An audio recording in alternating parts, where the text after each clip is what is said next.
Well, hey folks, welcome back, and oh man, what are you doing today? I'm going to try and make some roast beef sandwiches today, and what I've got for this is a 3-pound roast. It's a boneless top round roast. Now I have tied it together, I just put some knots, I want to hold it together. I did find a little flap that they had cut into it. Not really thrilled about that, but it is what it is. We're going to be seasoning it up. I'm going to put a little zangs on there. I am going to inject some beef broth into it to help hold the moisture, and then I'm using something new. I got sent this stuff. It's from guy's name is his name is Sal, and he makes these rubs, Rootboy Rub #1, and he sent me Rootboy Rub #2. There you are. So I'm going to leave his address down below if you're interested in this stuff. This #2 is for it's for chicken and pork, and the stuff we're going to use today is get my hands over there so I can read it. Is for beef and bison. It's got, that's what I love about this. Look at that. It looks pretty cool. Kosher salt, black pepper, garlic, onion, thyme, rosemary, and chives. Super simple, nothing bad in there, all natural stuff. So we're going to inject a little bit here, and I'll just give you a quick look-see on that. Nothing fancy about that, just a little beef broth in there, and that's going to help with the moisture. Let's see how she plumps up when you're injecting. And you just want to go in a couple places there and get as much beef broth in there as possible. This is going to help retain the moisture. Remember, this is very, very lean meat, so it's gonna be, you know, it's not overly hard. We're not going to cook it till, we're going to take it off at about 125, let it sit to get up to maybe 140ish, and then we're going to slice it real thin, and that's the key to making some good roast beef. So we're going to put a little more beef broth in there, and I'm going to get it all nice and happy and let it sit for a couple hours before I put it on the Weber Kettle. They got a lot going on in the kettle here today, because I'm going to put it on a rotisserie, and I'm going to use the slow and sear with the water trough to try and hold some of that moisture in. So it's going to be an interesting one. I've never done this before. Stay tuned, and you'll see the results with me. Oh man, look at that.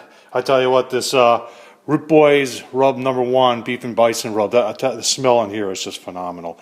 And you know, you put in the zang stir fry oil that's infused with garlic. Oh man. So in the refrigerator this is going to go. I'll tell you what, let's take a look at the Weber. I'll show you the setup. I'm sure you're all dying to see how we're going to do this.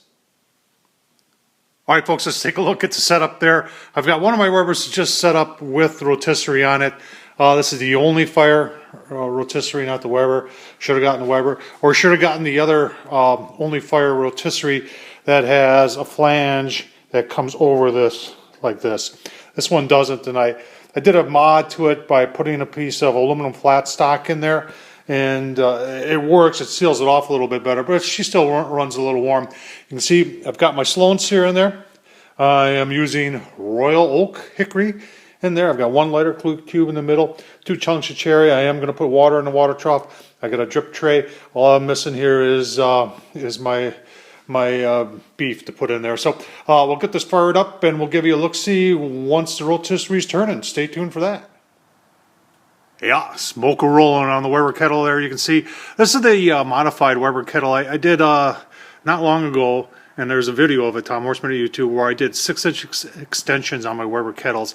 I'm 6'3", and I'll tell you what, it is all the difference in the world, and it's super simple to do. Remember, if I can do it, you can do it. But let's take a look at that roast. Like I said, we just put it on. The bottom vent is cracked, top vent is cracked. There's a fair amount of air that leaks in down low there, so I'm sure this will warm up real quick.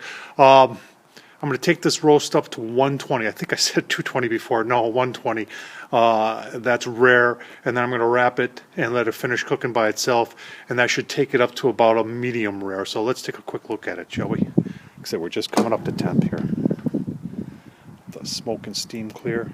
Oh yeah, looking mighty nice there. That Rootboy's rub on there. I'll tell you what, you check out Rootboy on YouTube and on Facebook. And like I said, I'll leave the links down below and an email address if you want to get some of his rubs. We'll give you a look-see as we proceed. Stay tuned for that. All right, folks, about 45 minutes into it. You can see our lid temperature there is just shy of 300. Let's take a quick look, shall we? Oh, yeah. See, the water boiling in the water trough there. Looking mighty nice. I'm going to take a temp of that real quick. Like I said, 120 is what we're pulling it at, and we'll give you a look-see once it's pulled off. Stay tuned for that. All right, folks, there's our roast beef. I'll tell you what, I pulled it. Perfect time. It was like 121, 122. Wrapped it in tin foil, let it sit for about 20 minutes. It's cooled down now. I've been slicing it. You were saying, wow, look at that slicer. Where'd you get that from? Folks, my wife and I got this as a wedding gift 32 years ago. As you can see right there, it's made by Rival. I don't think that that's made anymore, but this thing is, you can hear it's it's loud, but it does work. And you can see that's what it's turning out here. Look at that. Nice. I'm telling you what, I can still smell that Rootboy's rub #1. Folks, I'll leave the email down below for that. But I've got some salted rye. Just make a quick sandwich here. Excuse my shoulder.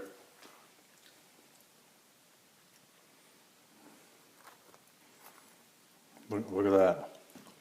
Don't that look pretty? Would you like to have some of that?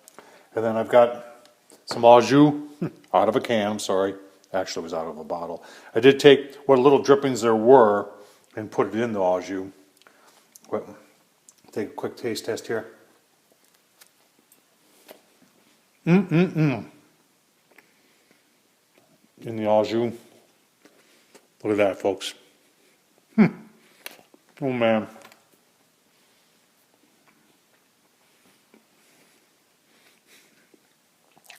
Tom Horseman on YouTube. Super simple to do. I can do it, you can do it. Sorry for talking to you with my mouth full. Folks, please subscribe, leave a thumbs up, comment, and as always, I can't say it enough. I do appreciate you watching. Thank you.